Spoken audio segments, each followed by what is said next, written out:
Cricket বিশ্বের নজর এখন 12ই ফেব্রুয়ারির দিকে। দীর্ঘদিনের হুঙ্কার, বয়কটের হুমকি আর ভারতের বিপক্ষে অনড় অবস্থানের পর কি তবে ইউটার্ন নিতে যাচ্ছে পাকিস্তান?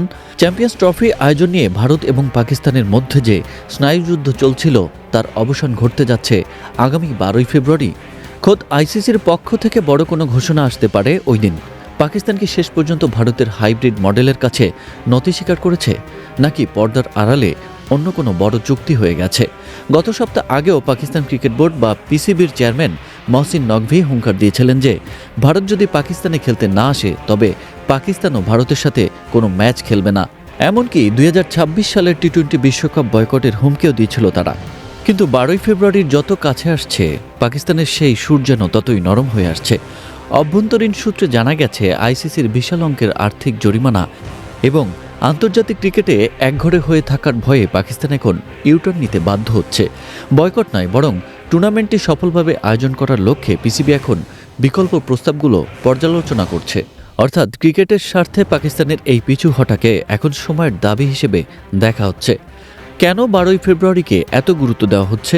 ক্রিকেট বিশ্লেষকদের মতে ওই দিন আইসিসির বোর্ড সভায় চ্যাম্পিয়ন্স ট্রফির চূড়ান্ত সূচি এবং ভেন্যু নিয়ে আনুষ্ঠানিক সিলমোহর পড়তে যাচ্ছে। ভারতের অনড় অবস্থানের কারণে হাইব্রিড মডেল, অর্থাৎ ভারতের ম্যাচগুলো অন্য কোনো দেশে আয়োজনের যে প্রস্তাব ছিল তাতেই হয়তো শেষ পর্যন্ত সায় দিচ্ছে পাকিস্তান। তবে পিসিবির দাবি ছিল ভারতের ম্যাচগুলো পাকিস্তান থেকে সরিয়ে নিলেও টুর্নামেন্টের ফাইনাল যেন লাহোর বা করাচিতেই হয়। 12ই ফেব্রুয়ারির বৈঠকে আইসিসিআই জটিলতা নিরসনে নতুন কোনো ফর্মুলা দিতে পারে, যা পাকিস্তানের সম্মান এবং ভারতের নিরাপত্তা উভয়কেই রক্ষা করবে। এই বৈঠকটি হবে ক্রিকেট ক্যালেন্ডারের সবচেয়ে বড় টার্নিং পয়েন্ট। বিসিসিআই প্রথম থেকেই স্পষ্ট করে দিয়েছিল যে কেন্দ্রীয় সরকারের অনুমতি ছাড়া তারা পাকিস্তানের দল পাঠাবে না। মুম্বাই হামলার পর থেকে দুই দেশের মধ্যে দ্বিপাক্ষিক সিরিজ বন্ধ থাকলেও আইসিসি ইভেন্টে তারা মুখোমুখি হতো। তবে এবার ভারত সেই ধারাও ভাঙতে চলেছে। ভারতের এই শক্ত অবস্থানের পেছনে রয়েছে কৌশলগত কূটনীতি। পাকিস্তান যদি বয়কট করে তবে আইসিসির আয়ের একটি বড় অংশ ঝুঁকিতে পড়বে, আর সেই দায় পাকিস্তানকেই নিতে হবে। এই আর্থিক ক্ষতির ভয়ে মূলত পাকিস্তান এখন ইউটার্নের পথে। 12ই ফেব্রুয়ারির বৈঠকে জয় শাহ এবং মহসিন নকভির মুখোমুখি হওয়া ক্রিকেট বিশ্বকে এক নতুন বার্তা দেবে। 12ই ফেব্রুয়ারির এই সিদ্ধান্তের উপর নির্ভর করছে 2026 টি-20 বিশ্বকাপের ভাগ্য।